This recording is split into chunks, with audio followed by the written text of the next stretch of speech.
Have you ever been in a tough spot where someone treated you badly in public?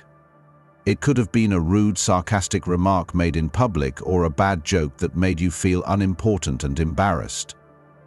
Have you ever thought about what you should say in these situations to not only keep your pride but also earn respect? Even from people who usually don't see other people as valuable. You're not alone, so don't worry. This kind of thing has happened to all of us, and it's interesting that you have more power than you think over how you react to it. In this video, we'll look at some useful psychological techniques and tips that come from the timeless knowledge of Stoic philosophy. These tips will not only help you stay calm in tough situations, but they will also help you earn respect from those around you. Stay tuned because we're going to talk about how to react smartly so that you can turn awkward situations into chances to reinforce your sense of self-worth. First, let's talk about why you sometimes find yourself in these positions. A lot of the time, it's not because they hate you or have a grudge against you. Problems are often caused by people who are only interested in what they can get out of things. The cost of ways. People like these try to get ahead by putting others down. They believe that by making you look weak or not at ease, they will stand out more. People act this way all the time, not just at work, but also in social situations and even in homes. Stoic philosophy, which has timeless ideas, tells us that you can't force or demand others to respect you. It's not about what you do, but how you act and set limits for your own sense of self-worth. Marcus Aurelius said, "You have power over your mind, not over outside events." Remember this, and you will be strong when things get tough. Staying calm and sure of yourself are your best tools. But it's not just about how you deal with bad things. The bigger picture is making a place where people automatically respect you. What does that mean? Your goal is to make sure that no one uses you to improve their own image. It's personal. You have to make it about you, not about them. You need to show that you know what you're worth and won't let cheap comments or actions that hurt you change your mind. Get ready to learn how to use the Stoic way of thinking in your daily life. You can stand your ground in any situation with these small but strong tips. And if you've ever felt off-balanced, bad, or undervalued by other people, know this: you don't earn respect by being angry back. You earn it by staying calm and steady. Let's look at these real-world tips and see how they can help you deal with disrespect with strength and grace. Tip number 1. First impressions are very important. They determine how people see you. And it's interesting that how you show yourself is often more important than what you say. So let's say you're at a big networking event. Someone walks in, looks around, and then comes straight toward you.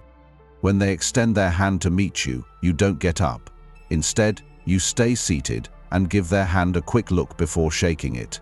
As a result, without meaning to, you've given the impression that you're not sure of yourself, and that this exchange might not be very important to you. Little things like this have a huge effect on how other people see you. The Stoics had a deep understanding of this. They knew that simple actions like greeting someone by standing up and making eye contact are more than just polite. They're also strong ways to show that you're confident and aware of yourself. When you rise to shake someone's hand, you're sending a subtle message of equality, readiness, and respect for each other. This fits with a central Stoic idea. How you act shows what you believe and affects how other people see you. I want to tell you a story. I once went to a business seminar where the main goal of the people there was to network. Only one person stood out. He always stood up, looked the person in the eye, and gave their full attention, whether he was meeting a high-level executive or thanking a waiter for refilling his coffee. It wasn't flashy or over the top, but it made an impact. Not because of what he said, but because of how he went about his business. He always came across as sure of himself and honest, which made him easy to admire. On the other hand, I saw someone else who stayed sitting during all of the greetings. He wasn't trying to seem uninterested, it was just how he talked. But this action, which seemed small, made a barrier that wasn't said. It was like they didn't take him as seriously, even though he was just as smart as everyone else. This brought up an important point. Standing up isn't just about being nice. It's also about recognizing the other person's worth and stating your own. It's clear what the lesson is. Rising to meet someone is more than just polite. It shows that you value yourself and others. Here's where being tough comes in. Stoics didn't worry about things they couldn't change. Instead, they focused on what they could. In this case, it's how you act, how you present yourself, and how you show how valuable you are through small but important actions. Start with everyday things if you want to use this lesson in your life. Make sure you're fully present when you meet someone, whether it's at the office, a coffee shop, or even online.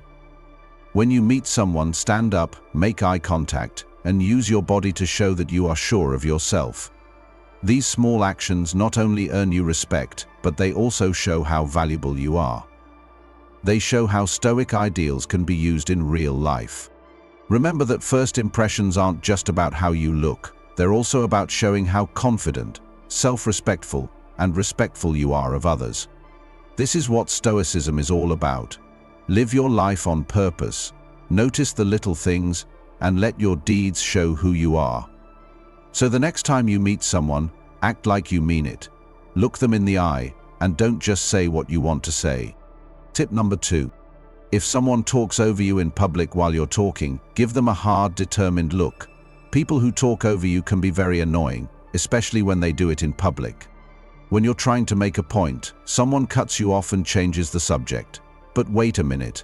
A lot of people's first instinct is to get angry or reply quickly, but that usually makes things worse and makes you look less calm. What should you do now? Instead of reacting right away, take a moment to calm down and look the person who stopped you straight in the eye. Do not say anything. Let the silence talk for itself. Their actions are wrong and you will not stand for being insulted. This shows that you are sure of yourself and makes the other person think about what they did. Example. I remember telling a funny story at a family dinner one time when someone else spoke up and took over. When they spoke, I didn't cut them off in the middle of a sentence because I was nervous and uncomfortable at first. Instead, I stopped, looked at them quietly, and waited.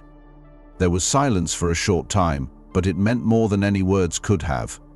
They quickly saw that they had cut me off at the wrong time, admitted their mistake, and let me continue. Everything went smoothly for the rest of the night, and I got back into the talk without any problems. This approach works best when used in public or with a group. People will automatically notice you if you stay calm and in charge. You don't have to argue or raise your voice to get back into the talk. Your presence just gets stronger. Stoicism teaches us not to let what other people do affect how we feel. To handle things without losing our honor, we use skills like body language and staying calm. But the look is only the beginning. Once the interruption is dealt with in a strong but polite way, you can go back to your point. Once again, I reflect on how my point was made. A simple phrase like "let me pick up where I left off" shows that you have the right to speak and treats everyone with respect. Remember that the point is not to make the other person feel bad, but to make it clear that respect in conversation is expected and cannot be waived. The amazing thing about this method is that it doesn't need any violence or fear. Don't show anger, instead stay calm and let your deeds speak for themselves. People will value you more and think more about how they act when they see you handle interruptions with confidence and purpose. Stoicism tells us that the only way to really be powerful is to keep your cool in tough situations. Don't lose your cool the next time someone talks over you. Keep your eyes on the person in front of you and show them that you are someone they should listen to. It's not enough to just gain respect. You need to show your self-worth in a way that means something and lasts. Tip number 3. If someone in your group of friends tries to make fun of you with a joke, you might feel embarrassed or angry at first. However, keep in mind that how you react will change the whole situation. Stoicism can be very helpful in these situations because it helps you stay calm and in charge.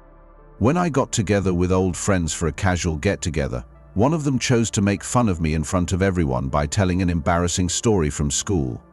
At first, I could feel my face getting hot, and my first thought was to fire back. I could have let my feelings take over, but I remembered a Stoic principle. Don't worry about things that don't hurt your core. I smiled, claimed I hadn't heard the story, and asked my friend to tell it again, while keeping a calm and slightly interested tone. The interesting part is that the joke lost a lot of its power when the person had to tell it again. Besides that, everyone in the group could feel how awkward it was to make someone repeat a joke that wasn't going over well. Illegitimate joke, I thought. Illegitimate jokes amongst the first-class citizens. The loud laughing from earlier died down, and the person telling the story started to stumble as they realized their plan to embarrass them had gone wrong. Asking someone to repeat their joke not only makes it less funny, but it also shows that you're not scared. This way of dealing with things lets you stay calm, while quietly drawing attention to the other person's bad behavior. More importantly, it changes things in your favor, without you having to get back at them or lose your honor. If you choose this road, it sends a strong message that you are strong inside and won't let small things affect how you feel. One of the most important lessons of Stoic thought is to stay calm and in charge when life gives you a little trouble. So how can you properly use this principle? First, keep in mind that you don't have to respond right away to everything that happens or is said. Take a moment to think and breathe. Second, keep quiet and use it as a tool. Silence doesn't mean you're not responding, it gives the other person time to understand what they did wrong. Finally, be sure to speak up with courage when you do. Rather than disagreeing or fighting back, it can be much more effective to politely ask them to repeat what they said. Stoicism teaches us that how we handle tough situations shows what kind of person we are and what we believe in. The more you stay cool and don't let bad things get to you, the more respect you get from others, and the more respect you have for yourself. That being said, the next time someone makes fun of you in public, remember that you decide how the story ends. Your best outcome will always be to stay cool and clear. Tip number 4. Ask yourself this question. Have you ever been in a situation where someone tried to hurt or anger you on purpose? Instead of responding right away, you handle it with grace. Imagine that you're with your family, and someone makes a rude comment about a failure in your job in front of everyone. People say things like this that cut deep into your heart and bring up pain you've been trying to forget. All eyes are on you at once, waiting to see what you do. You don't get defensive or try to explain yourself. Instead, you take a moment to stay cool and ask, "Hey, does anyone know a good bakery nearby?" "I was thinking about getting something for the next get-together," she said. That one question changed the mood in the room right away. The person who is trying to get you to react is confused and doesn't know what to do next, so the talk quickly changes to something more neutral. This was a good thing you did, because you kept things from getting worse and even made a bad situation better. Asking a question that has nothing to do with the situation is more than just a smart move. It's a way to take back control of your feelings and the situation. When you stop the person who is trying to make you angry, you take the focus off of the bad energy and don't let them enjoy making you angry. It's a great example of following Stoic principles by focusing on what you can change and not letting outside events affect your peace of mind. It's not what happens to you that matters, but how you react to it, this wise man said. This method is brilliant because it can stop negative thoughts without getting physical. A well-timed question that has nothing to do with what they are trying to do will break their train of thought and make it almost impossible for them to keep trying to provoke you.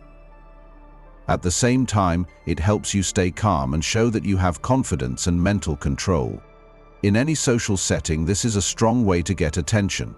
It's important to keep your tone and attitude normal for this method to work. If it seems forced or planned, it could be taken the wrong way. It's best to ask or say something easy and neutral that fits the situation, like something about a nearby restaurant, a recent event, or even something you noticed in passing.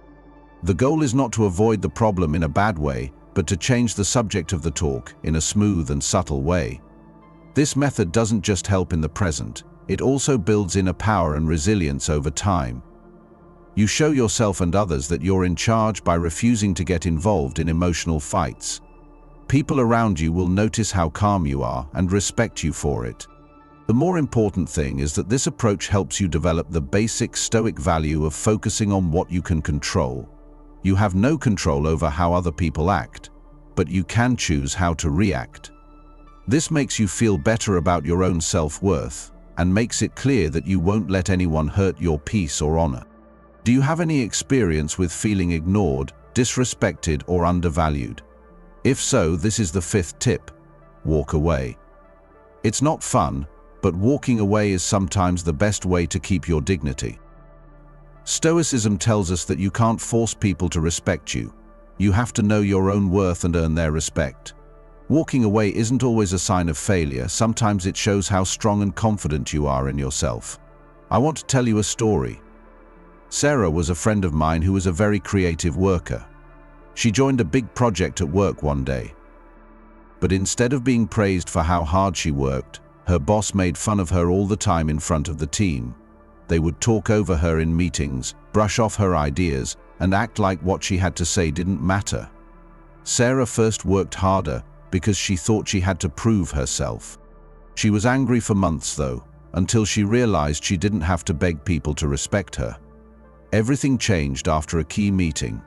Again, no reason was given for ignoring her idea. Sarah shut down her laptop, stood up, and said she would put her energy somewhere that would value it this time. The other people in the group were shocked when she walked out. On the same day, she turned in her resignation, not because she was mad, but because she wanted to protect herself. After a few months, Sarah moved up at work and became a manager at another company. There she was praised for her skills and admired for her leadership. Sarah's story isn't just about going, it's also about picking where to put your energy. Giving up doesn't mean you're weak. Instead, it shows that you know your worth and won't stay in a place that makes you feel less valuable. The Stoics teach us that the only thing we can really change is how we react to things. You can't make people respect you, but you can choose not to stay in a place where no one does. The most powerful thing about going away is that you're not trying to make things worse or prove a point. It's a private choice that is firm and quiet. Telling yourself, "I am worth more than this," is what Marcus Aurelius meant by this. He said, "You have power over your mind, not over outside events. Realize this and you will find strength." Staying in a place where people treat you badly means you choose to let them lower your worth. How do you know when to leave? When you understand that no matter how hard you've tried to earn respect, no one has cared. If you feel like you have to fight all the time to be noticed, don't wait until your self-esteem is low to do something about it. Pay attention to yourself, and if you need to, leave. Being recognized as an absence is much better than being a presence that isn't as strong. When you walk away, you're not giving up, you're setting limits. Stoic philosophy teaches us to keep our feelings in check and our sense of self-worth safe. The next time someone puts you down, remember that leaving the table where your worth isn't seen is sometimes the most polite thing you can do. No one has to beg for respect. You earn it by how you treat yourself. I'd love to hear about your journey and goals. Please join, turn on the bell, and leave a comment below to share your story, your successes, or even the problems you've solved. To show that you've finished this lesson, just write, "I can do it," if you don't know what else to say. Being a part of this community helps everyone get smarter and learn how to see every problem as a chance. I'll leave you with 2 more videos so you can keep learning and growing on your path to personal growth. Thanks, and I'll see you next time.